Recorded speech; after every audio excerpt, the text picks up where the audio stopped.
Hello friends and enemies. Today's video is one that I've been wanting to make for a very long time, Peruvian goth bands. Yes, Peru, which to most non-Peruvians is thought of as the land of alpacas, yerba mate, Machu Picchu, and seafood. Early into my look into goth bands from Latin America, I discovered that Peru had a pretty impressive list of goth bands and from many different eras. This was in part due to Peru's booming rocksubterraneo movement in the 1980s, which will be referenced multiple times in this video. The problem is, gosh dang, that list really is long. As a result, I've decided to make this a two-parter. This is our part 1, which will feature bands from the 1980s and 1990s. This 10-band part 1 list isn't even totally complete for the eras I'm discussing, because this is just bands whose music I could find and who I could find information about, which was pretty hard in the case of some of the bands who no longer exist, especially if they didn't exist for very long. As an additional note, most of the 1980s bands were not even specifically referred to as goth at the time, but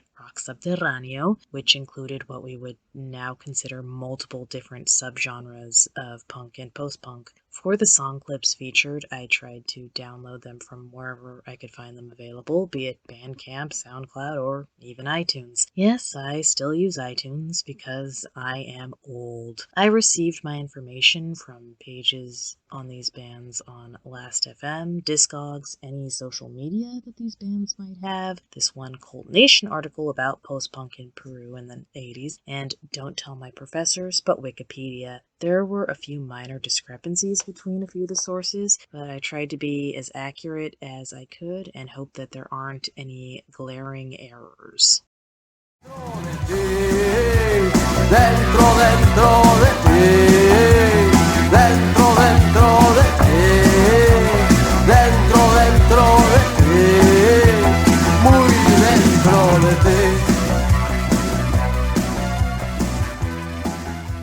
We will begin our journey with Matrente, what is considered Peru's first goth band. They began in 1984 as a punk band. Then they broke up sometime later. Then they got back together in 1987 with a much darker sound, though they broke up again in 1990. Then they reunited in 2012 to back up the mission when they performed in Lima. You know, typical goth band story. Sound-wise, they have all the hallmarks of early post-punk. The mid-1980s is not really considered early by post-punk standards, but keep in mind these guys were pretty much the first from Peru to do this. We've got our droney bass line, our twinkly guitars, and our lugubrious vocals, all in minor. The sound they developed came to be known as Sonido Matrente, as they inspired many post-punk bands in Peru and elsewhere in Latin America that followed. I can't describe it entirely, but you will hear it many times over the course of this video.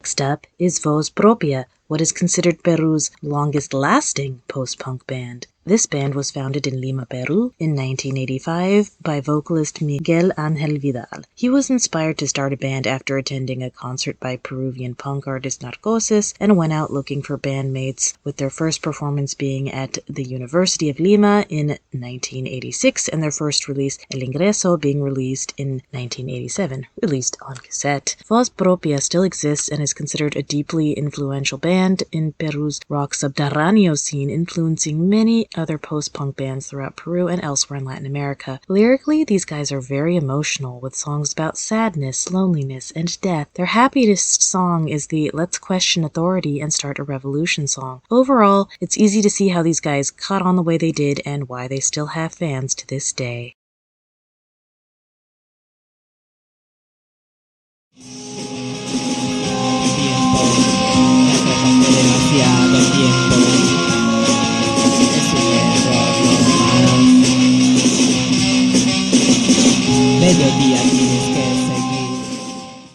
Our next band is Fudales. This band was founded by Fernando Vial, also known as Cachorro Vial, a very significant figure in the rocksubterraneo movement. The sound Fudales gave us was inspired by Susie and the Banshees, Joy Division, and various post-punk bands from Spain that I'm not familiar with, but really should be because they seem to inspire a lot of early post-punk bands in Latin America. Their Discogs bio describes them as having simple music with complex lyrics, which seems about right. Sound-wise, I'd say they're closer to earlier Joy Division than the later era. They only lasted from 1985 to 1986, but they were pretty well liked in the scene during their time. Lead man Cachorro Vial helped the scene by starting a post-punk scene called Pasajeros del Horror, as well as being involved in multiple other bands. Looking up him specifically, he seems to be more specifically well known for being the guitarist for Narcosis, which was more of a punk and hardcore band than post-punk. So if you're into that as well, I advise looking them up.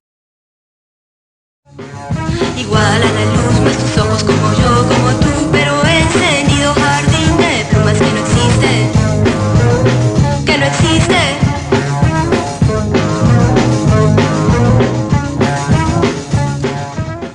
Following them is Salon Dada, not to be confused with the Spanish pop band of the same name. This band lasted only 1 year, from 1986 to 1987. They are a first on this list in that they have a female lead singer, Damira Basayo. She was also a bassist, so yay, a band with a lead singer-bassist. They used sound effects in their music, which was unusual at the time. Their lyrics were inspired by literary figures such as Peruvian writers Jorge Eduardo Ailson and Jose Maria Argüelles and French poet Antonin Artaud. Once again, while short-lived, they were connected to members of other bands in the scene, and the members would go on to start other bands, including Col Corazon, Peru's first dream pop band.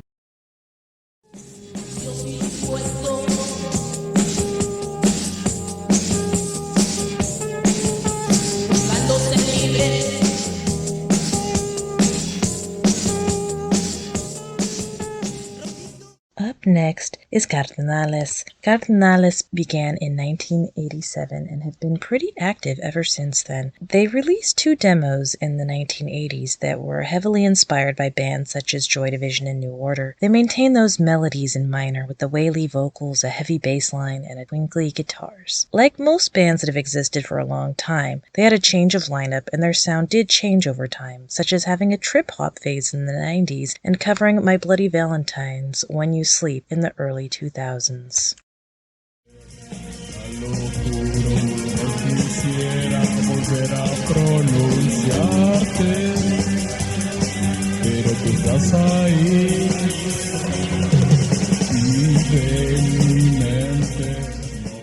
Next we have Ultimo Refugio. This band lasted from 1988 to 1992. So they did make a comeback in 2019. They have been described as having been influenced by Joy Division, The Cure, and Cocteau Twins. They were known for having depressing songs in both lyric and in sound. Something that stood out to me is that apart from the post-punk typical twankly guitar and booming bass, is that they had really interesting and prominent drums as well.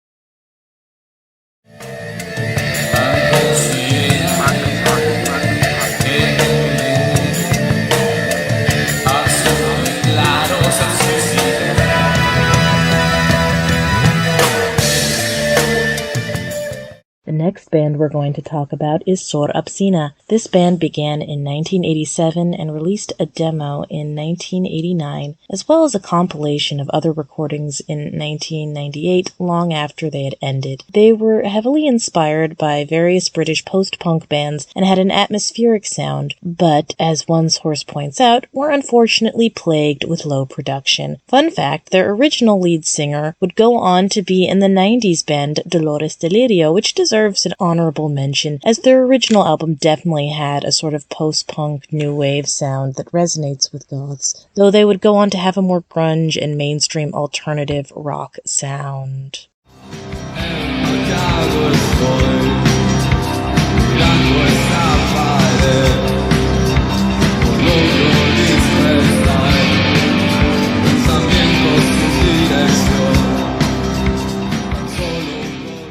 With that, we transition into the 1990s with the Cadas. The Cadas was a post-punk band started by Carlos Fernandez that lasted from 1990 to 1992. They had just one album, Espectro, released in 1991. Their sound was inspired by Sisters of Mercy, as you can see on the shirt, as well as some other pop and goth rock sounds of the era. As you will notice, there's definitely a turning point in the sound of the bands from this point in the video on. Eres refugio de mis deseos, puras sensaciones.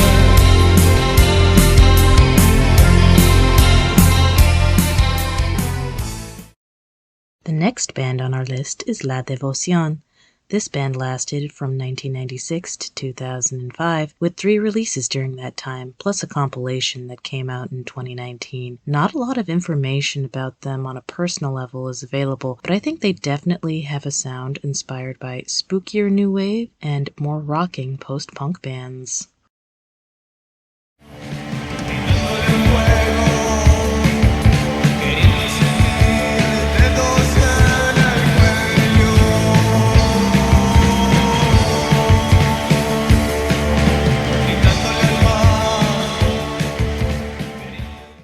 Our final band on this list is Cines. This is probably the band that I found the least information about, but I like what I heard from them so much that I could not leave them off. They appear to have started at some point in the 1990s, as their first release is in 1996. They have released something for every decade since, and may still even exist. Their earlier stuff, while definitely post-punk and goth influenced in vocals and bassline, had a much more traditional rocking guitar, which I thought was kind of interesting. As they went on though, they developed a much more resonant, typically goth sound to their strings. So that was my part 1 video. I hope you liked it. If you want to look into these bands further, I have a link listed below with all of their links, because YouTube limits the number of links you can include in a video description, so I had to make a whole new page just for that. If you like this video, please like, comment, subscribe, share, ring that notification bell, especially if you want to see my part 2 video next week about modern Peruvian goth bands. If you want to follow my content outside of YouTube, my link tree is below, which has all of my other social media accounts. Until next time, bye now.